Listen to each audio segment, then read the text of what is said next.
Hello dear students, I hope you all are in pink of your health. Today I am going to cover the chapter Iswaran the Storyteller, chapter number 3, Book Moments, class 9th, CBSE board. I am going to give you word for word explanation of this chapter. One night Mahendra woke up from his sleep and saw a dark cloudy form. He broke out into a cold sweat. Was it a ghost? कहते कि एक रात महेंद्र अपनी नींद से जाग जाता है और उसको एक छाया नज़र आती है और उसके पसीने छूट जाते हैं। Broke out into cold sweat का मतलब होता है डर के मारे पसीने छूट जाना। क्या उसने उस रात उठकर एक भूत देखा था? अब कहते जो स्टोरी है वो महेंद्र एक गणेश नाम के पर्सन को नरेट कर रहा है, ठीक है। और महेंद्र खुद जो है the story was narrated to Ganesh by a young man Mahendra by name, ठीक है। गणेश को नरेट की जा रही है स्टोरी, महेंद्र नरेट कर रहा है। और महेंद्र जो है he was a junior supervisor in a firm. Firm word यहाँ पे दिया हुआ है, फर्म का मतलब है कंपनी, ठीक है। which offered on hire supervisors at various types of construction sites, factories, bridges, dams and so on। और कहते कि ये वो कंपनी है कि जो सुपरवाइज़र्स जो हैं उनको कहाँ भेजती है, जहाँ कंस्ट्रक्शन हो रही होती है, फैक्ट्रीज़ की, ब्रिजेस की, डैम्स की। और जो महेंद्र है उसको इन सारी जगहों पर जाना पड़ता है और वहाँ पे जो लोग काम करते हैं उनके काम की निगरानी करनी पड़ती है, इसीलिए वो सुपरवाइज़र है। और जो उसकी जॉब है वो मूवेबल जॉब है, यानी कि वो एक जगह टिक के नहीं रह सकता। अगर एक जगह फैक्ट्री बन रही है, वो कंप्लीट हो गई, दूसरा प्रोजेक्ट आ गया, वहाँ पे ब्रिज बन रहा है, तो फिर उसको वहाँ जाना पड़ेगा। तो उसको बार बार शिफ्ट होना पड़ता है, ठीक है। कभी किसी कोल माइन के लिए कोल माइनिंग की कोई खदान है, वहाँ पे काम के लिए जाना पड़ता है। कभी कोई रेलवे ब्रिज कंस्ट्रक्शन हो रही है, वहाँ जाना पड़ता है।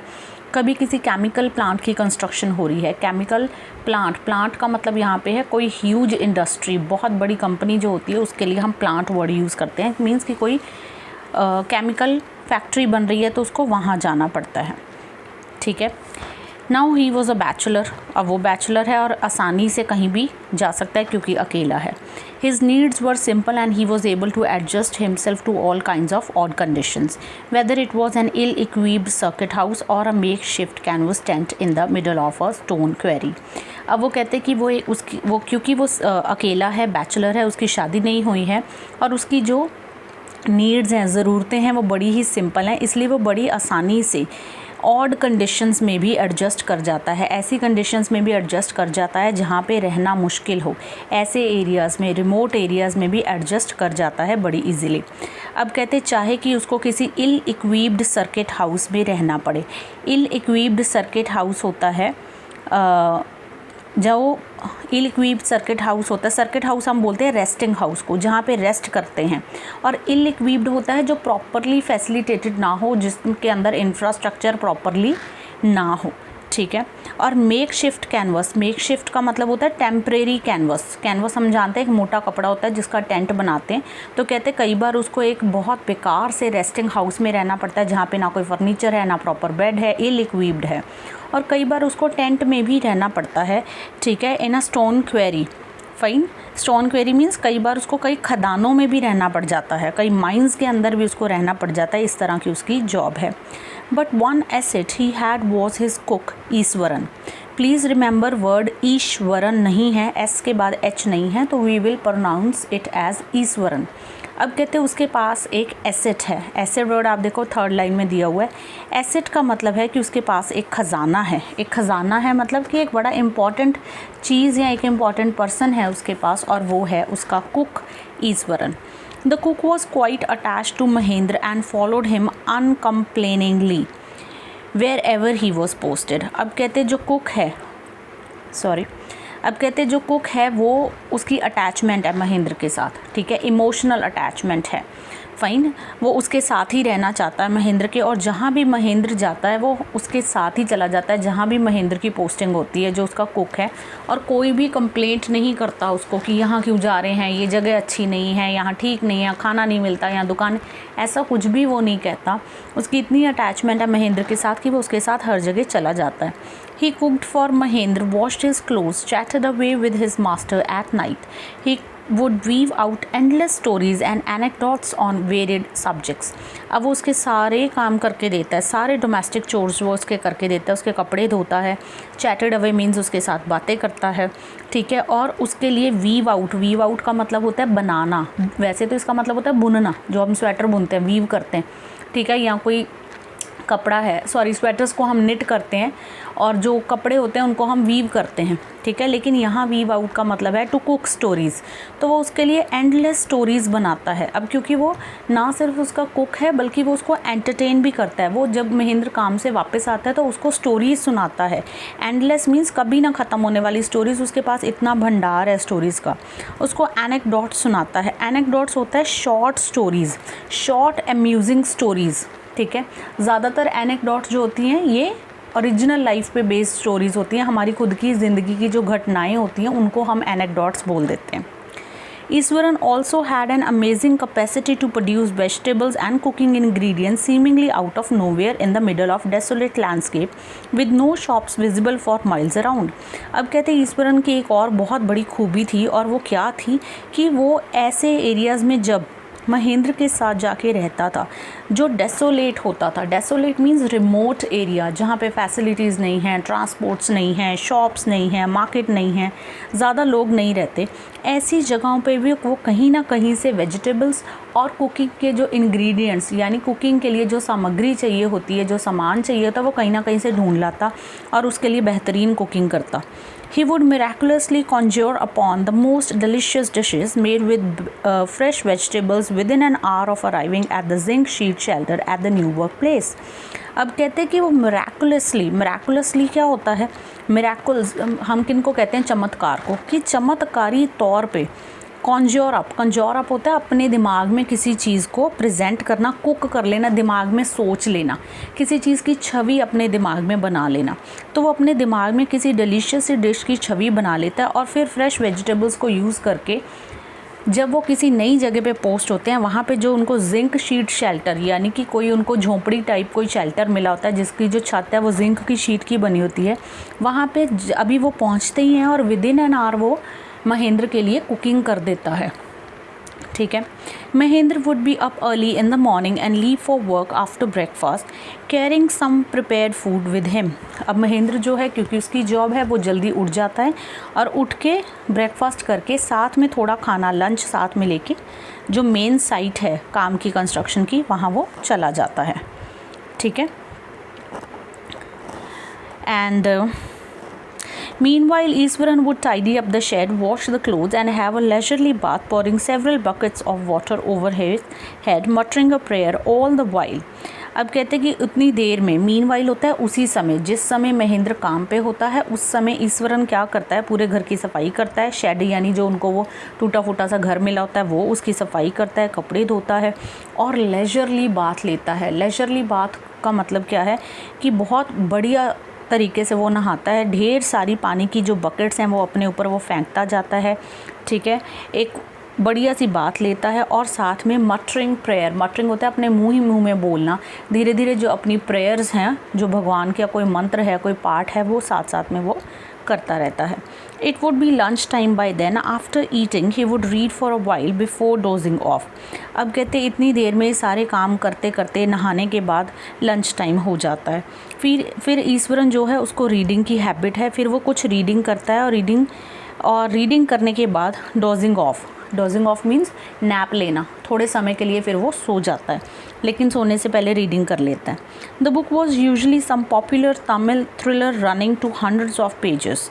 It's imaginative descriptions and narrative flourishes would hold Eswaran in thrall. अब कहते हैं कि जो बुक है वो यूजली क्या होती थी, तमिल लैंग्वेज की बुक होती थी और थ्रिलर होती थी, ठीक है। थ्रिलर बुक्स हमें मालूम है जिसमें कुछ ना कुछ सस्पेंस हो, कुछ ना कुछ थ्रिलर हो, ऐसी बुक्स होती थी और मोटी बुक्स होती थी हंड्रेड्स ऑफ पेजेस की जो वो पढ़ता था। और इट्स इमेजिनेटिव, और उसके अंदर जो इमेजिनेटिव डिस्क्रिप्शंस दी होती थी, जो उसमें नरेशन की होती थी, स्टोरी को जो नरेट किया होता था उस थ्रिलर बुक में। फ्लरिशेस वुड होल्ड ईश्वरन्स इन थ्रॉल। फ्लरिशेस होता है किसी चीज़ का ग्रो होना। तो वो जो डिस्क्रिप्शन, वो जो नैरेटिव ईश्वरन उस बुक में पढ़ता था, उससे ईश्वरन की खुद की जो इमेजिनेटिव पावर थी वो फ्लरिश होती थी, ग्रो होती थी। प्लस ईश्वरन को ऐसा लगता था दैट ही इज़ इंथ्रॉल होता है जब कोई अपने आप को बहुत पावर में समझता है। ठीक है, ये आपकी बुक में ग्लॉसरी में इसका मीनिंग दिया भी हुआ है। The state of being in someone's power, मतलब उसको ऐसा लगने लग जाता है, वो अपने आप को रिलेट कर लेता है नॉवल के हीरो के साथ। ठीक है, कि वो हीरो है और वो जो विलन को पकड़ रहा है और वो ये सब कर रहा है, तो वो अपने आप को पावर में समझता है। प्लस उसकी खुद की जो इमेजिनेटिव पावर है वो फ्लरिश होती है। ठीक है, his own descriptions were greatly influenced by the Tamil authors that he red. Now अब वो जो डिस्क्रिप्शंस महेंद्र को जब स्टोरी सुनाता है और जब डिस्क्रिप्शंस देता है, तो उसकी सारी डिस्क्रिप्शंस किस चीज़ से प्रभावित हैं, इन्फ्लुएंस्ड हैं, वो है तमिल बुक्स से जो वो पढ़ता है, खुद पढ़ता है Eswaran. When he was narrating even the smallest, just a minute, हम लोग यहाँ पे हैं, sorry. When he was narrating even the smallest of incidents, he would try to work in suspense and a surprise ending into the account. कहते हैं जब वो छोटी से छोटी बात भी महेंद्र को सुनाता है तो उसको बड़े ही सस्पेंस और बड़े ही सरप्राइज एंडिंग देने की कोशिश करता है, ताकि उसकी कही हुई जो बात है वो सामने वाले के लिए एंटरटेनिंग हो जाए। For example, instead of saying that he had come across an uprooted tree on the highway, he would say, with eyebrows suitably arched and hands held out in a dramatic gesture, the road was deserted and I was all alone. Suddenly, I spotted something that looked like an enormous bushy beast lying sprawled across the road. I was half inclined to turn and go back, but as I came closer, I saw that it was a fallen tree with its dry branches spread out. अब यहाँ पे जो writer हैं इस story के, उन्होंने एक example दी है कि जो ईश्वरन है वो खुद की स्टोरीज़ जो है दूसरे लोगों को या महेंद्र को कैसे सुनाता है। कि अगर उसने एक आम बात भी करनी हो, एक नॉर्मल सी बात भी करनी हो, अगर उसने कहना हो कि सड़क के ऊपर एक पेड़ गिरा हुआ था, तो वो कभी भी ये नहीं कहेगा कि सड़क के ऊपर वो एक पेड़ गिरा हुआ था। वो सबसे पहले अपने फेशियल जेस्चर्स जो हैं, फेशियल एक्सप्रेशंस जो हैं उनको बनाएगा, आईब्रोज को ऊपर करेगा, हाथों को बाहर निकालेगा, हाथों के जेस्चर्स करेगा, और फिर क्या कहेगा कि द रोड वॉज डिज़र्टेड, एक खाली रोड थी, डिज़र्टेड रोड थी, मैं वहाँ पे अकेला था। अचानक से मैंने देखा कि एक बहुत बड़ी बीस्ट जनरली हम एनिमल्स को भी कह देते हैं, एनिमल्स के लिए वर्ड होता है, लेकिन हम राक्षस को भी कहते हैं, कि एक राक्षस मैंने देखा, वो वहाँ सड़क पे गिरा हुआ था, दूर से लग रहा था कि एक राक्षस गिरा हुआ है। Sprawled across the road, sprawled होता है to lie with one's arms spread, और उसकी जो बाहें हैं वो पूरे रोड के ऊपर फैली हुई थी। I was half inclined means half willing, मतलब पूरी तरह से मेरा मन नहीं कर रहा था कि मैं उसको पास जाके देखूं, आधा ही मेरा मन कर रहा था। लेकिन जब मैं वापस मुड़ा और मैंने पास जाके देखा तो मैंने देखा कि वो एक बहुत बड़ा पेड़ था और उसकी जो ब्रांचेस थी वो सड़क पे फैली हुई थी। अब इस सारी बात को उसने बहुत ही ड्रामेटिक वे में कहा है। वो इस बात को नॉर्मली भी कह सकता था कि जी मैं एक खाली सड़क पे जा रहा था, वहाँ पे पेड़ गिरा हुआ था, लेकिन वो कभी भी अपनी आम बात को भी ऐसे नहीं कहता, वो उसको भी खास बना के कहता है, इसीलिए उसको हमने स्टोरी टेलर बोला है। Mahendra would stretch himself back in his canvas chair and listen to Eswaran's tales uncritically. अब कहते हैं कि महेंद्र बड़े आराम से अपनी एक कैनवस यानी कि एक मोटे कपड़े की जो चेयर है उसके ऊपर वो बैठ जाता। ठीक है, अब यहाँ कैनवस बैंथ भी हो सकता है, बैंथ की जो चेयर्स पुराने ज़माने में होती थी वो भी हो सकती हैं। ठीक है, वो वाली चेयर है आई गेस, हाँ, उसके ऊपर वो बैठ जाता और ईश्वरन की सारी स्टोरी को अनक्रिटिकली सुनता। अनक्रिटिकली मीन्स बीच में कोई क्वेरी नहीं करता, कोई क्वेश्चन नहीं उठाता, ये कैसे हो गया, वो कैसे हो गया, ऐसा कैसे हो सकता है, ऐसा वो कुछ भी नहीं कहता महेंद्र, क्योंकि महेंद्र काम से सारा दिन का थका हुआ आता है और जब ईश्वरन उसको रात को स्टोरी सुना के एंटरटेन करता है तो महेंद्र उसका सिर्फ मज़ा उठाता है, लुफ्त लेता है उसका, बीच में उसको टोकता बिल्कुल भी नहीं है। ठीक है, the place I come from is famous for timber, Eswaran would begin. अब रात को महेंद्र आ जाता है और ईश्वरन जो है उसको स्टोरी सुनाना शुरू कर देता है। वो कहता है जिस जगह से मैं आया हूँ वो जगह टिम्बर के जो पेड़ होते हैं उनके लिए फेमस है।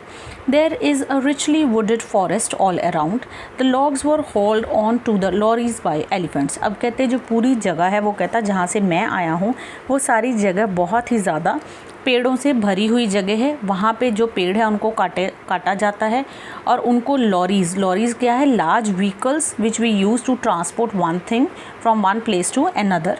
कहते हैं लॉरीज़ जो हैं, बड़ी बड़ी लॉरीज़ जो हैं, उनको एलिफेंट्स जो हैं वो खींचते हैं, ठीक है, उनको ड्रैग करते हैं। हॉल का मतलब है ड्रैग विद एफर्ट, ठीक है। फर्स्ट वर्ड है थर्ड लाइन का होल्ड, उसका मतलब है ड्रैग विद एफर्ट, ठीक है। और लॉरीज़ वर्ड मैंने आपको बता दिया, large vehicle use for transportation. अब वो कहता कि वहाँ पे एलिफेंट्स जो है लार्ज लॉरीज़ को खींचते हैं और उन लॉरीज़ के ऊपर क्या चीज़ रखी होती है, उनके ऊपर बड़े बड़े वुडन लॉग्स जो हैं वो रखे होते हैं। They are huge well fed beast. अब ह्यूज वेल फेड बीस्ट इसने एलिफेंट्स को बोला है कि एलिफेंट्स जो है बहुत साइज़ में बड़े होते हैं, ह्यूज होते हैं। वेल फेड का मतलब है फीड वर्ड से फेड बना, उनको अच्छी तरह से खिलाया पिलाया गया होता है, उनको ताकतवर और ज़्यादा बनाया जाता है ताकि वो उस लॉरीज़ को खींच सकें। When they turn wild, even the most experienced mahout is not able to control them. अब वो कहता कि जब वो वाइल्ड हो जाते हैं, जब वो बिगड़ जाते हैं, आउट ऑफ कंट्रोल हो जाते हैं, तब उनका जो सबसे एक्सपीरियंस माहूत है वो भी उनको कंट्रोल नहीं कर सकता। माहूत जो होता है वो पर्सन होता है हु वर्क्स विद एलिफेंट्स, जो उनको ट्रेन करता है, ठीक है। तो कहते जो सबसे एक्सपीरियंस्ड वाला है ना, वो भी उनको कंट्रोल नहीं कर सकता। After this prologue Iswaran would launch into an elaborate anecdote involving an elephant. Prologue हो गया इंट्रोडक्शन, ये वाली इंट्रोडक्शन वो स्टोरी की देने के बाद एक लंबी, इलेबोरेट मीन्स एक लंबी कॉम्प्रिहेंसिव एनेक्डोट यानी कि उसकी पर्सनल लाइफ की स्टोरी सुनाना शुरू कर देता है जिसमें एलिफेंट्स इन्वॉल्व हैं। One day a tusker escaped from the timber yard and began to roam about, stamping on bushes, tearing up wild creepers and breaking branches at will. अब वो क्या कहता है एक दिन एक टस्कर, अब टस्कर यहाँ एलिफेंट को बोला गया है, ठीक है, क्योंकि उसकी टस्क होते हैं, उसके बड़े बड़े दांत होते हैं, तो उसको एलिफेंट को टस्कर बोला गया। कहते कि वो भाग गया एक टिम्बर यार्ड में से। टिम्बर यार्ड मीन्स कि एक टिम्बर का जो वहाँ पे जगह थी जहाँ टिम्बर लॉग्स को रखा जाता था, ठीक है। यार्ड हम नॉर्मली एक ओपन एरिया को, आंगन को बोल देते हैं। वहाँ से कहते हैं वो एक एलिफेंट जो है वो भाग गया और वो इधर उधर जो है रोम करने लगा, इधर उधर एमलेसली घूमने लगा। रोम होता है तो एमलेसली घूमना, यहाँ पे इसका ये मतलब है। एंड स्टैम्पिंग ऑन बुशेस, और झाड़ियों के ऊपर वो पैर उसके आने लगे, और वो वाइल्ड क्रीपर्स जो वहाँ पे वेलें लगी हुई थी उनको वो तोड़ने मोड़ने लग गया, यानी कि उसने वहाँ पे डैमेज क्रिएट करना शुरू कर दिया, पेड़ों की टहनियाँ तोड़ने लग गया। You know sir how an elephant behaves when it goes mad. अब ईश्वरन ये स्टोरी सुनाते हुए महेंद्र को कहता है कि सर आपको पता है ना कि जब एक एलिफेंट पागल हो जाता है तो वो किस तरह बिहेव करता है। Eswaran would get up so caught up in the excitement of his own story that he would get up from the floor and jump about stamping his feet in emulation of the mad elephant, ठीक है। अब कहते हैं ईश्वरन इतना ज़्यादा excited हो जाता कि वो खड़ा होकर एलिफेंट की ही तरह अपने जो पैर हैं उनको ज़मीन पे स्टैम्प करने लगता, यानी पैरों को ज़ोर ज़ोर से ज़मीन पे मारने लगता। एम्यूलेशन का मतलब होता है किसी की नकल उतारना या किसी के बराबर का सेम बिहेवियर करके दिखाना। तो वो एलिफेंट, मैड एलिफेंट का जो बिहेवियर है वो करके दिखाने लग जाता है। The elephant reach the outskirts of our town breaking the fences down like matchsticks he would continue. अब वो कहता कि जो एलिफेंट है वो घूमता घूमता शहर के बाहर के जो इलाके होते हैं, आउटस्कर्ट एरियाज़ होते हैं, वहाँ पे पहुँच जाता है और जितनी भी वहाँ पे बाड़ें लगी होती हैं, फेंसेस लगी होती हैं, उनको माचिस की तीलियों की तरह, मैच स्टिक्स की तरह उनको तोड़ने लग जाता है। It came into the main road and smashed all the stalls selling fruits, mud pots and clothes, ठीक है। अब वो सड़क पे आ जाता है हाथी, और वहाँ पे जितनी भी छोटी छोटी दुकानें होती हैं, स्टॉल्स होते हैं, फ्रूट्स के होते हैं, ठीक है, घड़ों के होते हैं, मड पॉट्स मिट्टी के बर्तनों के होते हैं, कपड़ों के होते हैं, उन सारी दुकानों को वो तहस नहस कर देता है। People ran helter-skelter in panic. The elephant now entered a school ground where children were playing, breaking through the brick wall. अब कहते हैं कि लोग इधर उधर भागने लग जाते हैं। हेल्टर एंड स्केल्टर का मतलब है पैनिक होता है, घबराहट हो जाना, घबराहट से लोग इधर उधर भागने लगते हैं। और जो एलिफेंट है एक दीवार तोड़ के, एक ब्रिक वॉल यानी कि एक ईंटों की दीवार तोड़ के एक स्कूल के अंदर चला जाता है जहाँ पे बच्चे खेल रहे होते हैं। All the boys ran into the classroom and shut the door tight. The beast grunted and wandered about, pulling out the football goalpost, tearing down the volleyball net, kicking and flattening the drum kept for water and uprooting the shrubs. अब कहते हैं कि होता क्या है कि जो beast है ग्रंटेड होता है एलिफेंट की जो साउंड होती है, जो वो साउंड करता है, ठीक है। तो वो साउंड करता है और वेंडर करने लगता है। वेंडर का मतलब होता है एमलेसली घूमना। तो इधर उधर उस स्कूल के ग्राउंड में वो घूमता है। फुटबॉल का जो पोस्ट लगा होता है उसको अपरूट यानी कि उखाड़ देता है। वॉलीबॉल का नेट टीयर कर देता है, फाड़ देता है उसको। चीज़ों को इधर उधर फेंकता है। Kicking and flattening the drum kept for water, एक ड्रम रखा होता है पानी के लिए, उसको किक करता है, उसके ऊपर पैर रख के उसको फ्लैट कर देता है ड्रम को, ठीक है। और जो शर्ब्स लगी होती हैं ग्राउंड में उनको अपरूट कर देता है, ठीक है। तो उसके बाद meanwhile all the teachers had climbed up to the terrace of the school building from where they helplessly watched the depredations of the elephant. depredations का मतलब होता है डैमेज, ठीक है। जो वो डैमेज कर रहा होता है स्कूल के टीचर स्कूल के टेरेस यानी छत पे चले जाते हैं और वहाँ पे खड़े होके हेल्पलेस होकर, क्योंकि कुछ कर तो सकते नहीं हैं, तो वो एलिफेंट को देखते हैं कि वो किस तरह से प्रॉब्लम जो है वो उसको क्रिएट कर रहा है। हाँ जी, आपकी बुक में ग्लॉसरी में भी वर्ड दिया हुआ है depredation, attacks which are made to destroy something. Attacks जो वो कर रहा होता है जिसकी वजह से जो चीज़ें हैं वो डिस्ट्रॉय हो रही होती हैं, ठीक है। नेक्स्ट है हमारे पास paragraph. There was not a soul below on the ground. The streets were empty as if the inhabitants of the entire town had suddenly disappeared. Not a soul means कि अब वहाँ पे कोई इंसान नहीं है, सिर्फ वो एलिफेंट है। वहाँ पे लोग सारे भाग गए हैं। सारे जो inhabitants मीन्स वहाँ के जो रहने वाले लोग हैं, यहाँ उस एरिया के जो लोग हैं वो सब इधर उधर हो गए हैं, सब डिसअपियर हो गए हैं, यानी कि गायब हो गए हैं। I was studying in the junior class at that time and was watching the whole drama from the rooftop. I don't know what came over me suddenly. I grabbed a cane from the hands of one of the teachers and ran down the stairs and into the open. अब वो कहते ईश्वरन खुद बता रहा है कि मैं उस वक्त जूनियर क्लास में पढ़ता था और कहता मैं छत पे खड़ा होकर पूरा ड्रामा जो हो रहा था उसको देख रहा था।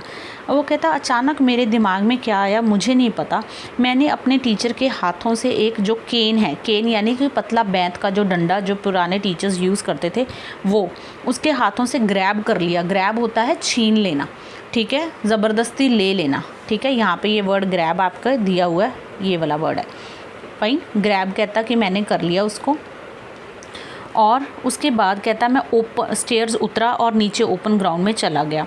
The elephant grunted and menacingly swung a branch of a tree which it held in its trunk. अब कहता कि वो मुझे देख के जो एलिफेंट है उसने फिर दोबारा से ग्रंट यानी कि साउंड की अपनी। menacingly मीन्स थ्रेटिंगली, मतलब बहुत डराने वाले तरीके से उसने पेड़ की एक ब्रांच को, स्विंग वर्ड से बना हुआ है, उठा के फेंका, स्वंग उठा के फेंक दिया। which held in its trunk, जो उसने अपनी ट्रंक यानी कि सूंड में पकड़ी हुई थी। It stamped its feet, kicking up a lot of mud and dust. अब कहते कि वो जो है उसी के उसने एलिफेंट ने अपने जो पैरों को धरती पे ज़ोर ज़ोर से स्टैम्प किया यानी कि मारा, और जिसकी वजह से बहुत ज़्यादा मिट्टी उड़ी और डस्ट उड़ी। It looked frightening, but I moved slowly towards it, stick in hand. कहते कि अब ये बड़ा ही फ्राइटनिंग, बड़ा डरावना सीन था, लेकिन वो कहते कि मैंने अपने हाथ में एक स्टिक पकड़ी और मैं धीरे धीरे उसकी तरफ चला गया, एलिफेंट की तरफ। और ये कब की बात बता रहा है ईश्वरन, जब वो खुद स्कूल में था, जूनियर क्लास में। People were watching the scene hypnotized from near housetops. The elephant looked at me red-eyed, ready to rush towards me. अब कहते हैं लोग जो हैं वो बहुत ध्यान से, हिप्नोटाइज का मतलब यहाँ पे है कि मीन्स उनका पूरा ध्यान जो है एक ही तरफ उनकी अटेंशन हुई थी, एक ही तरफ केंद्रित हो गई थी उनकी अटेंशन। और वो क्या थी कि एक एलिफेंट खड़ा हुआ है ग्राउंड में और साथ में एक छोटा बच्चा खड़ा हुआ है, उसने हाथ में एक केन पकड़ा हुआ है। अब कहते हैं कि जो एलिफेंट है वो मुझे रेड आइड देख रहा था। Red eyed means to look at somebody with anger, बहुत ज़्यादा फेरोशियस वे में, वेरी एंग्रीली वो उसकी तरफ देख रहा था और रेडी था मेरी तरफ भाग के आके मुझे मारने के लिए। ईश्वरन ये बात कह रहा है। It lifted its trunk and trumpeted loudly. At that moment, I moved forward and, mustering all my force, wagged its toenail on the quick. अब कहते हैं उसने अपनी सूंड उठा के ज़ोर से एक आवाज़ की और जैसे ही वो कहते उसने ऐसा किया, ईश्वरन कहता कि मैंने अपनी पूरी फोर्स को मस्टर किया। मस्टर वर्ड आपके यहाँ पे दिया हुआ है, ठीक है। मस्टर होता है इकट्ठा करना, ठीक है। वो कहते हैं दिल में मैंने अपनी पूरी जो करेज थी उसको इकट्ठा किया, मैं उसकी तरफ गया। वैक वर्ड दिया हुआ है, ठीक है। वैक वर्ड वैसे एक साउंड वर्ड है। जब हम बैंत के डंडे से किसी को ज़ोर से मारते हैं तो एक श करके आवाज़ आती है, उसको वैक कहते हैं। तो वो कहते हैं कि मैंने बैंत से उस हाथी के पैर के तीसरे नाखून पे मारा, बहुत मतलब ऑन द क्विक, बड़ी जल्दी से उसके तीसरे नाखून पे मैंने मारा। The beast looked stunned for a moment and then it shivered from head to foot and collapsed. अब कहते कि जैसे ही मैंने ऐसा किया तो वो जो हाथी था उसने 1 मिनट के लिए स्टन हो गया, मतलब एकदम शॉक हो गया। उसने मेरी तरफ देखा स्टन होके और वो शिवर करने लगा। शिवर मीन्स कांपना, ट्रैम्बलिंग करने लगा सिर से लेके पैर तक, और कोलैप्स हो गया और गिर पड़ा नीचे बेहोश होके, ठीक है। अब देखा जाए तो ये बड़ी फ़नी लाइन लग रही है कि एक हाथी के पैर पे एक छोटे बच्चे ने एक डंडे से मारा और हाथी 1 मिनट के लिए सुन्न हो गया और उसके बाद वो कांपा, शिवर किया, पूरी उसकी बॉडी शिवर की और वो कोलैप्स हो गया, यानी कि वो बेहोश होकर एक तरह से ज़मीन पे गिर पड़ा। At this point, Iswaran would leave the story unfinished and get up mumbling, "I'll be back after lighting the gas and warming up the dinner". अब इस पॉइंट पे आके ईश्वरन जो स्टोरी को है बीच में ही छोड़ देता है और खड़ा होकर कहता है कि मैं खाना गर्म करके लाता हूँ और मैं लाइट ऑन कर देता हूँ। मम्बलिंग मीन्स अपने ही आप से बातें करना, ठीक है। सुना तो हम दूसरे को ही रहे होते हैं लेकिन खुद ही क्वेश्चन खुद ही आंसर कर रहे होते हैं, that is kind of mumbling, धीरे धीरे अपने ही आप से बोलना। Mahendra who had been listening with rapt, यहाँ पे दिया हुआ है वर्ड रैप्ट, इसका मतलब है केयरफुली, ठीक है। ये वर्ड है रैप्ट मीन्स केयरफुली। वो बड़े ध्यान से स्टोरी को सुन रहा था। Attention would be left hanging, अब उसकी अटेंशन बेचारे की बीच में ही रहेगी क्योंकि उसने स्टोरी को बीच में ही बंद कर दिया ईश्वरन ने। When he returned, Iswaran would not pick up the thread of the story right away. Mahendra would have to remind him that the conclusion was pending. अब जब कहते हैं ईश्वरन अपने काम करके वापस आता है तो वो दोबारा से स्टोरी को वहीं से उठाता ही नहीं है और महेंद्र जो है उसको याद दिलाना पड़ता है कि भाई स्टोरी का क्लाइमैक्स अभी पेंडिंग है, रहता है, आगे क्या हुआ। Well, a veterinary doctor was summoned to revive the animal. Iswaran would shrug casually. 2 days later, it was led away by its mahout to the jungle. अब ईश्वरन कहता फिर क्या हुआ, कुछ भी नहीं हुआ। एक वेटरनरी डॉक्टर को बुलाया गया। वेटरनरी डॉक्टर होते हैं जो एनिमल्स को ट्रीट करते हैं, उनको बोलते हैं। वो कहता है उसको बुलाया गया। वॉज समन मीन्स उसको मैसेज भेज के बुलाया गया। वैसे समन का मतलब होता है किसी को लीगल नोटिस कोर्ट द्वारा भेजा जाए और कोर्ट उसको हियरिंग के लिए बुलाए, उसको हम समन कहते हैं। यहाँ इसका मीनिंग है कि एक वेटरनरी डॉक्टर को बुलाया गया ताकि वो एनिमल को रिवाइव कर दे, उसको उसकी रिकवरी कर दे। भाई बेहोश पड़ा है तो आ जाए वेटरनरी डॉक्टर, उसको ठीक कर दे, ठीक है। ईश्वरा ने इतनी ज़ोर से उसको मारा जो है, फाइन। और कहते 2 दिन बाद फिर क्या हुआ कि उसका जो महूत था, जो उसका मालिक था जिसने उसको ट्रेन किया था, उसको दे दिया गया, वो उसको जंगल में वापस ले गया। Well how did you manage to do it Iswaran, how did you bring down the beast. अब महेंद्र क्वेश्चन करता है कि भाई तुमने इतना बड़ा काम कैसे कर लिया, इतना बड़ा हाथी तुमने कैसे उसको कंट्रोल कर लिया, कैसे गिरा दिया। It has something to do with the Japanese art, I think, sir. Karate or Jiu-Jitsu, it is called. I had read about it somewhere. It temporarily paralyzes the nervous system, you see. अब ईश्वरन बड़े ही एक boasting वे में, बड़े ही डींग मारने वाले वे में कहता है कि सर ये तो बड़ा आसान काम था। कहता है कि ये एक जापानीज़ टेक्निक है, इसको कराटे या जिउ-जित्सु नाम इसको कहा जाता है। दोनों में से कहता कुछ एक इसको बोला जाता है। ये वर्ड दिया हुआ है आपके यहाँ पे, ठीक है। कहता दोनों में से एक इसको कुछ बोला जाता है, इसके बारे में मैंने कहीं पढ़ा था और मुझे इतना पता है कि अगर ये आप किसी के ऊपर कर दो ना तो वो थोड़ी देर के लिए उसको नर्वस सिस्टम उसका जो होता है वो पैरालिसिस हो जाता है, उसको पैरालिसिस हो जाता है नर्वस सिस्टम का, जिसकी वजह से उस हाथी के साथ कहता है ऐसा हो गया। Not a day passed without Iswaran recounting some story packed with adventure, horror and suspense. Whether the story was credible or not, Mahendra enjoyed listening to it because of the inimitable way in which it was told. अब कहते कि not a day pass without, एक भी दिन कहते ऐसा नहीं जाता जब ईश्वरन कोई ना कोई एडवेंचरस, हॉरर या सस्पेंस से भरी हुई स्टोरी जो है महेंद्र को नहीं सुनाता। और कहते महेंद्र को पता भी होता कि स्टोरी जो हो वॉज क्रेडिबल और नॉट। क्रेडिबल होता है विश्वसनीय, ठीक है, जिसके ऊपर बिलीव किया जा सके। अब महेंद्र को पता होता है कि किस स्टोरी पे बिलीव करना है, कौन सी स्टोरी सच्ची है, कौन सी मनगढ़ंत है, कौन सी झूठ है, लेकिन फिर भी वो उसकी स्टोरी को क्यों सुनता है? Inimitable way. Inimitable way means in a very dramatical gesture way में वो जिस तरह से स्टोरी को प्रेजेंट करता है तो वो बहुत ही ज़्यादा एंटरटेनिंग हो जाती है। Eswaran seem more than make up for the absence of a TV in Mahendra's living quarters. अब महेंद्र ने जगह जगह जा के रहना होता है, छोटे छोटे उसको क्वार्टर मिलते हैं रहने के लिए, और वो हर जगह टीवी साथ नहीं लेके जा सकता, तो उसके साथ कौन जाता है? उसके साथ जाता है ईश्वरन, उसको एंटरटेन करने के लिए। One morning when Mahendra was having breakfast, Iswaran asked, "Can I make something special for dinner tonight, sir? After all, today is an auspicious day. According to the tradition, we prepare various delicacies to feed the spirits of our ancestors today, sir." अब एक morning Mahendra से permission लेता है ईश्वरन कि आज मैं कुछ खास कुक बनाना चाहता हूँ क्योंकि आज ऑस्पिशियस डे है, ठीक है। ऑस्पिशियस वर्ड यहाँ दिया हुआ है। ऑस्पिशियस का मतलब होता है पवित्र, ऑस्पिशियस का मतलब होता है एक पवित्र दिन, ठीक है। वो कहता है आज एक पवित्र दिन है तो आज मैं कुछ खास कुकिंग करना चाहता हूँ, और वो खास कुकिंग में मैं डेलिकेसीज़ बनाना चाहता हूँ। डेलिकेसीज़ मीन्स वेरियस डिशेस बनाना चाहता हूँ। किन के लिए? हमारे जो बुज़ुर्ग हैं, एंसेस्टर्स हैं, जिनकी डेथ हो चुकी है हमारे, उनके लिए।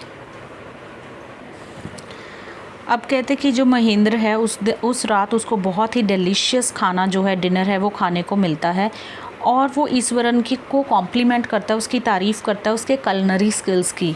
कलनरी स्किल्स का मतलब होता है उसका जो कुकिंग का स्किल है, यहाँ दिया हुआ है वर्ड कलनरी स्किल्स मीन्स उसका कुकिंग का जो आर्ट है उसकी वो तारीफ़ करता है। He seemed very pleased but unexpectedly launched into a most garish account involving the supernatural। अब कहते हैं कि जो महेंद्र है वो बहुत प्लीज्ड होता है, यानी हैप्पी, खुश हो जाता है, लेकिन अचानक ही जो टॉपिक होता है वो चेंज हो जाता है और वो एक बहुत ही garish account, garish means horrific, बहुत ही डरावनी बातों की तरफ हो लेते हैं दोनों, ठीक है। बहुत ही हॉरिफिक अकाउंट वो स्टार्ट कर लेते हैं, वो होता है सुपर नेचुरल चीज़ों के बारे में, ठीक है। भूत प्रेतों की बातें जो हैं वो स्टार्ट कर लेते हैं। अकाउंट का मतलब यहाँ पे है कि उन चीज़ों के बारे में बात करना स्टार्ट कर देते हैं। गैरिश मीन्स हॉरिफिक अकाउंट, ठीक है। हॉरिफिक बातों की तरफ हो लेते हैं एकदम से, खुशी वाली बातों को छोड़ के, ठीक है। एंड सुपर नेचुरल बातें, भूत प्रेतों की बातें करने लग जाते हैं। You know sir, this entire factory area we are occupying was once a burial ground, he started। अब ईश्वरन कहता है सर आपको पता है ये जो फैक्ट्री एरिया जो है जहाँ हम अपना ये शेड बना के रह रहे हैं, एक टाइम पे ये एक क्रिमेशन ग्राउंड था, एक ब्यूरल ग्रेव यार्ड था एक तरह से। यहाँ पे जो मुर्दे हैं उनको दफनाया जाता था, ठीक है, डेड बॉडीज़ दफनाई जाती थी। Mahendra was jogged out of the pleasant reverie he had drifted into after the satisfying meal. अब कहते हैं महेंद्र जो है कि बहुत ही अच्छे मूड में, बड़े ही प्लेजेंट ड्रीम्स, ठीक है। रिवेरी मीन्स यहाँ पे है ड्रीम्स, इसका मीनिंग, ठीक है। वो बड़े अच्छे ड्रीम्स ले रहा है, बड़े अच्छे मूड में वो बैठा हुआ है, और अचानक से ही जग्ड आउट होता है झटके से बाहर आ जाना। अचानक ही वो झटके से अपने जो प्लेजेंट जो उसका एक्सपीरियंस है इतना अच्छा खाना खाने का और अच्छी बातों का, उसमें से बाहर आ जाता है, जो कि उसको एक अच्छे खाने के बाद प्लेजेंट एक्सपीरियंस मिला था, उसमें से बाहर आके एकदम से ड्रिफ्ट हो जाता है एक प्लेस से दूसरी प्लेस की तरफ मुड़ जाना एक तरह से। तो वो ड्रिफ्ट कौन सी चीज़ की तरफ हो जाता है? भूत प्रेतों वाली बातों की तरफ। I knew on the first day itself when I saw a human skull lying on the path, even now I come across a number of skulls and bones. Iswaran continued. अब ईश्वरन आगे से कहता है सर मुझे तो पहले दिन से ही पता है, ठीक है, कि यहाँ पे जो है ब्यूरल ग्राउंड था, यहाँ पे ग्रेव यार्ड था, क्योंकि यहाँ पे मैंने बहुत सारी स्कल्स देखी हैं। स्कल हम कहते हैं ह्यूमन की जो खोपड़ी होती है, जो उसकी जो बोन का जो सिर का जो स्ट्रक्चर होता है, ठीक है। तो वो कहता है कि मैंने ह्यूमन स्कल्स यहाँ पे पड़ी हुई देखी हैं, मैंने बोन्स भी देखी हैं। ईश्वरन ये बात बोलता है उसको। He went on to narrate how he sometimes saw ghost at night. अब वो कहता है कि सर मैंने तो यहाँ पे रात को ना भूत प्रेत जो हैं वो भी देखे हैं। ये देखो पिक्चर में उन्होंने दिखाया हुआ स्कल्स और बोन्स पड़ी हुई हैं। तो वो कहता है मैंने तो भूत भी देखे हैं। I am not easily frighten by these things sir, I am a brave fellow. अब वो बड़ा ज़्यादा बोस्ट करता है। बोस्ट वर्ड होता है डींग मारना, ठीक है, बोस्ट BOAST बोस्ट, ठीक है, डींगे मारता है। कौन? ईश्वरन। कहता सर मैं तो बड़ा ही ब्रेव पर्सन हूँ, मैं जल्दी से डरता नहीं हूँ। But one horrible ghost of a woman which appears off and on at midnight during the full moon. It is an ugly creature with matted hair and shriveled face like a skeleton holding a fetus in its arm. अब वो कहता है लेकिन यहाँ पे एक lady का भूत है जो कि ऑन एंड ऑफ मीन्स कभी दिखता है, कभी गायब हो जाता है, कभी आ जाता है, कभी गायब हो जाता है। कब? पूर्णमासी की रात पे, फुल मून वाली रात पे दिखता है। और कहते हैं कि वो जो लेडी है वो बड़ी ही अगली क्रीचर है, यानी कि वो बहुत ही बदसूरत क्रीचर है। वैसे तो क्रीचर हम उस चीज़ को बोलते हैं जिसको सांस आती है, यानी हम भी क्रीचर्स हैं, लेकिन यहाँ पे इसने उसको क्रीचर बोला गया क्योंकि ऑब्वियसली इसको वो दिख रही है, ठीक है, तो इसने उसके लिए क्रीचर वर्ड यूज़ किया कि वो अगली है, बदसूरत है। मैटेड हेयर है मीन्स उसके जो बाल हैं वो मैस हुए हैं बाल। श्रिवल्ड फेस है यानी रिंकल फेस है कि पूरे फेस के ऊपर झुर्रियाँ पड़ी हुई हैं, ठीक है, जैसे कि कोई स्केल्टन होता है ना, ठीक है, स्केल्टन आप लोग समझते हो, जैसे कि कोई स्केल्टन होता है, ह्यूमन स्केल्टन, इस तरह की कहता वो दिखती है। फाइन। और उसने हाथ में एक फीटस पकड़ा हुआ है। फीटस होता है कि एक अनजन्मा जो बच्चा है, जो बच्चा वूम्ब में होता है बहुत छोटा सा, उसको हम बोल देते हैं, जो अभी माँ की कोख में पल रहा होता है, ठीक है। आप फीटस और ये स्केल्टन दोनों की पिक्चर्स प्लीज़ गूगल करके देखना। तो वो कहता कि इस तरह की एक लेडी है, गंदे से बाल हैं, गंदी सी उसकी शक्ल है और हाथ में उसने एक फीटस पकड़ा होता है। वो कभी आ जाती है, कभी दिखती है, कभी गायब हो जाती है पूर्णमासी की रात पे। वो कहता है मैंने उसको देखा है, ईश्वरन कहता है। Mahendra shivered at the description and interrupted rather sharply. "You're crazy, Ishwaran. There are no such things as ghosts or spirits." अब महेंद्र जो है वो पहले तो शिवर करता है, शिवर यानी डर जाता है, कांप जाता है, यहाँ वर्ड दिया हुआ है शिवर, जिसके लिए अनदर सिनोनियम हमारे पास है ट्रैम्बलिंग, ट्रैम्बल कर जाना, शिवर कर जाना, ठीक है, डर जाता है वो इस डिस्क्रिप्शन पे और उसको इंटरप्ट कर देता है, बीच में ही टोक देता है, जबकि वैसे महेंद्र की आदत नहीं होती है ईश्वरन को स्टोरी के बीच में टोकने की, लेकिन यहाँ वो उसको टोक के कहता है कि क्या तुम पागल हो, इस तरह की भूत प्रेतों जैसी कोई चीज़ नहीं होती। It is all a figment of your imagination. Figment का मतलब है इन्वेंशन, यहाँ पे ये वर्ड दिया हुआ है, ठीक है, इसका मीनिंग है इन्वेंशन। वो कहता है कि ये हमारे खुद के दिमाग की इन्वेंशन होती है, ठीक है, हमारे दिमाग ने ये इमेजिनेशन क्रिएट की होती है। Get your digestive system examine and maybe your head as well, you are talking nonsense. Fine, कि वो कहता तुम अपने आप को, अपने दिमाग को और अपने डाइजेस्टिव सिस्टम सबको चेक करवाओ क्योंकि तुम बिल्कुल नॉनसेंस बातें कर रहे हो। He left the room and retired for the night expecting Eswaran to sulk for a couple of days, but the next morning he was surprised to find the cook was cheerful and talkative as ever. अब वो कहते कि ये बात कह के retire for the night means वो सोने चला जाता है महेंद्र, और वो एक्सपेक्ट करता है कि उसने ईश्वरन को पहली बार इतनी बुरी तरह से डांटा है तो वो थोड़ी दिन के लिए सल्क हो जाएगा। सल्क मीन्स वो थोड़े दिन के लिए साइलेंट हो जाएगा, थोड़े दिन के लिए शांत हो जाएगा, फाइन, और उससे ज़्यादा बातचीत नहीं करेगा क्योंकि उसने उसको डांटा है। लेकिन कहते हैं ऐसा बिल्कुल नहीं होता। अगले दिन जो ईश्वरन है वो बहुत ज़्यादा चीयरफुल मूड में होता है और उतनी ही बातें कर रहा होता है जितनी वो हमेशा करता है।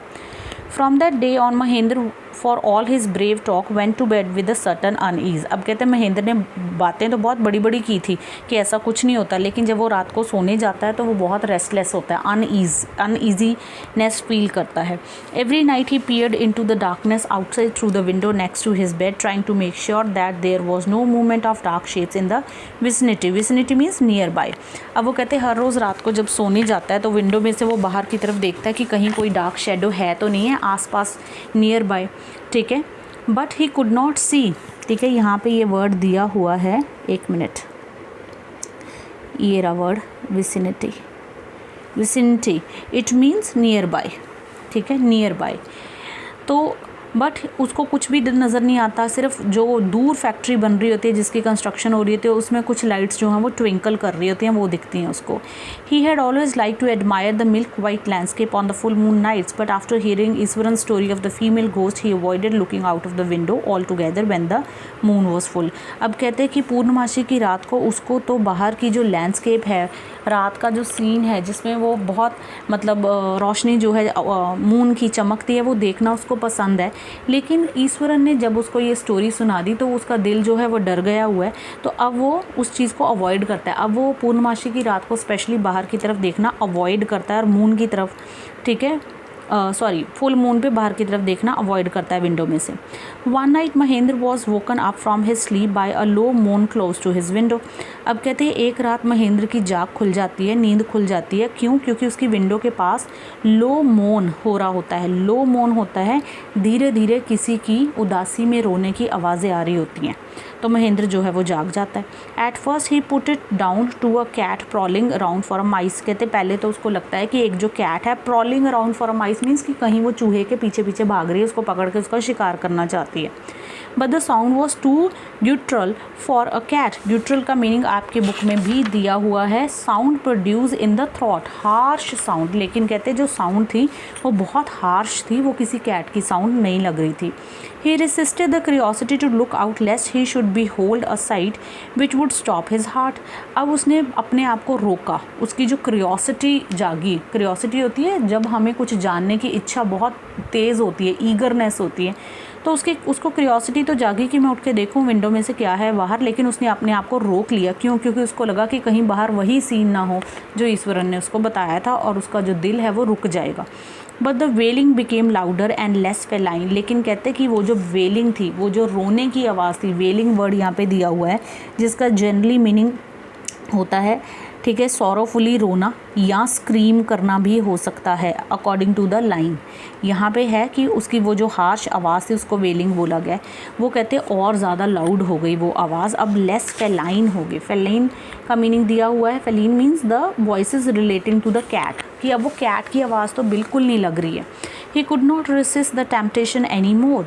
टेम्पटेशन होता है जब हम किसी चीज़ की तरफ अट्रैक्ट होते हैं, अट्रैक्शन को बोलते हैं। अब वो कहता कि वो जो अट्रैक्शन है वो अब वो रोक नहीं पाया Mahendra. Lowering himself to the level of the window sill he looked out at the white sheet of the moonlight outside. अब अपने आप को उसने विंडो शिल में से नीचे विंडो शिल के पास से उसने बाहर की तरफ देखा, ठीक है, मून लाइट है बाहर की तरफ। There not too far away was a dark cloudy form clutching a bundle. और थोड़ी ही दूर पे वहाँ पे एक डार्क शेडो खड़ी हुई है, ठीक है, और उसने हाथ में एक बंडल को क्लच किया हुआ है, यानी कि उसको अच्छी तरह से पकड़ के रखा हुआ है एक बंडल को, ठीक है। Mahendra broke out into a cold sweat and fell back on the pillow. Painting, painting होता है ज़ोर ज़ोर से सांस लेना, ठीक है, पेंटिंग वर्ड यहाँ पे दिया हुआ है, पेंटिंग ज़ोर ज़ोर से सांस लेना। जैसे हम कहीं दूर से भाग के आए तब भी हमें सांस चढ़ जाती है, तो हम ज़ोर ज़ोर से सांस लेते हैं, उसको पेंटिंग बोलते हैं। अब कहते हैं महेंद्र जो है उसके पसीने छूट जाते हैं डर के मारे, क्योंकि उसको वही छाया दिख जाती है जो ईश्वरन ने उसको डिस्क्राइब की थी, और हाथ में उसने कुछ पकड़ा भी हुआ है। अब वो दूर से देखने में कुछ बंडल जैसा, कुछ कपड़े के बंडल जैसा लग रहा है, वो फिटस भी हो सकता है। और महेंद्र डर के मारे अपने पिल्लों पर गिर जाता है और ज़ोर ज़ोर से सांस ले रहा है। As he gradually recovered from the ghastly experience, he began to reason with himself and finally concluded that it must have been some sort of auto-suggestion, some trick that his subconscious mind had played on him.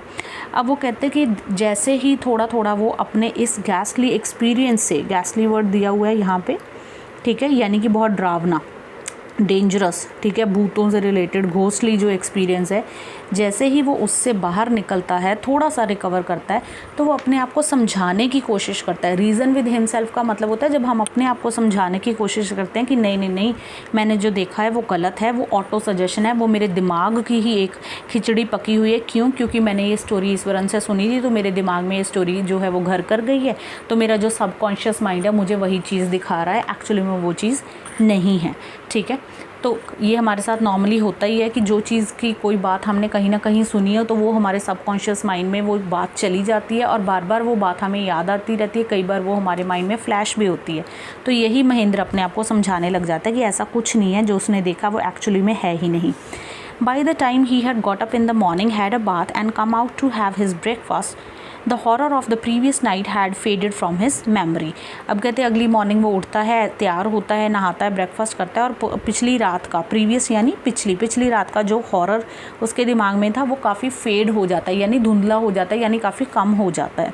Eswaran greeted him at the door with his lunch packet and with his bag. अब ईश्वरन उसको दरवाजे पे जब वो जाने लगता है काम पे तो उसको ग्रीट करता है, मीन्स उसको गुड मॉर्निंग वगैरह जो भी उसको कहता है, और उसको उसका लंच का पैकेट और बैग पकड़ा देता है महेंद्र को। Just as Mahendra was stepping out Eswaran grinned and said, grin का मतलब होता है स्माइल, यहाँ पे ये वर्ड दिया हुआ है ईरा, ठीक है। अब जैसे ही कहते महेंद्र काम पे जाने लगता है तो वहाँ जो ईश्वरन है वो उसकी तरफ देख के स्माइल करता है और कहता है, sir remember the other day when I was telling you about the female ghost with the foetus in his arm, you were so angry with me for imagining things, well you saw her yourself last night, I came running hearing the sound of moaning that was coming from your room. अब वो कहता है कि sir याद है आपको थोड़े दिन पहले मैंने आपको ये स्टोरी बताई थी एक फीमेल गोस्ट की, उसने हाथ में फीटिस पकड़ा हुआ है, तो आप मेरे ऊपर बहुत गुस्सा हो गए थे, लेकिन कहता कल आपने उसको खुद अपनी आंखों से देख लिया ना। कहता कल आपके उसमें से आवाज़ें, कमरे में से कहता कि आवाज़ें आ रही थी, और कहता मैंने वो आवाज़ें सुनी और मैं भाग के आपके रूम की तरफ आया, ठीक है, और मैंने देखा कि आपने उसको देखा। मतलब यहाँ पे ये लिखा नहीं है लेकिन 3 डॉट्स दिए हुए हैं। 3 डॉट्स का मतलब होता है जब लाइन कंटिन्यूशन में हो, जब वो डायलॉग चल रहा हो। तो महेंद्र समझ गया कि जो ईश्वरन है उसने महेंद्र को देख लिया था उस भूत को देखते हुए।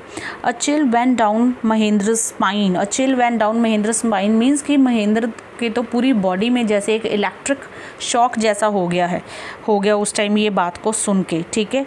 Chill down went down Mahendra spine, ये एक मुहावरा है, इसका मतलब होता है जब हाथ पैर एकदम ठंडे हो जाना डर के मारे। तो महेंद्र के साथ ऐसा ही हुआ। He did not wait for Iswaran to complete his sentence, he hurried away to his office, handed his papers, resolving to leave the haunted place the very next day. अब उसने महेंद्र ने ईश्वरन की इस बात को सुन के बुरी तरह से महेंद्र डर जाता है और उसकी बात को पूरा होने ही नहीं देता सेंटेंस को, इसीलिए सेंटेंस के एंड में 3 डॉट्स हैं, ठीक है। और वो जल्दी से ऑफिस की तरफ हो लेता है अपने पेपर्स वगैरह पकड़ के, और साथ में ये सोचता जाता है रिजॉल्विंग अपने माइंड में कि जल्दी से जल्दी इस हॉन्टेड यानी कि डरावनी प्लेस को अगले ही दिन छोड़ दिया जाए, ठीक है जी। तो यहाँ पे ये चैप्टर कंप्लीट हो गया। आई होप आपको चैप्टर समझ आ गया होगा। फाइन, जल्दी मिलते हैं नेक्स्ट चैप्टर के लिए। Till then take care, bye bye.